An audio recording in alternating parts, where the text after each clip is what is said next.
In this tutorial, we're going to look at super sampling, which is such a lifesaver.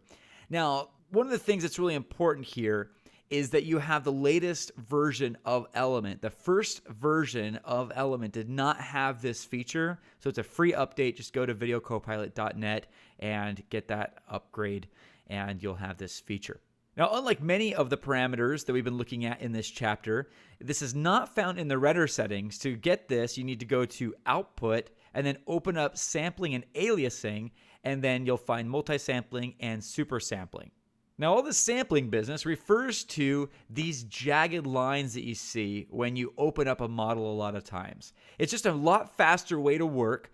It doesn't look great for rendering, but it looks good enough to get your work done. And then before rendering, you want to come here to the Output, Sampling, and Aliasing and adjust these settings. Now, multi-sampling, the default is 8. And when I change this, I want you to keep an eye on these really jagged edges right here, right along here, that are very distracting and look terrible. And watch what happens when we change this to 8, the default. You can see that these lines smooth out incredibly. The tire looks much better. The top of the front of the car here looks much smoother. This is really cleaned up. Everything just looks a lot better, but it's not perfect. And so we have super sampling. This is what's really going to help your models look amazing when it comes to those jagged lines. I'll take this up to just 2. And look at that. It's already sharper.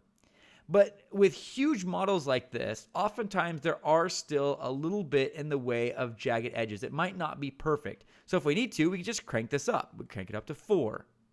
Now at this point, things are looking amazing. We have smooth edges everywhere that edges should be smooth, and everything looks better. It's a very simple parameter to change, but it makes a huge difference. I can't think of a single time when you'd ever not want to increase super sampling before rendering. It's just such a helpful parameter to make things look more polished.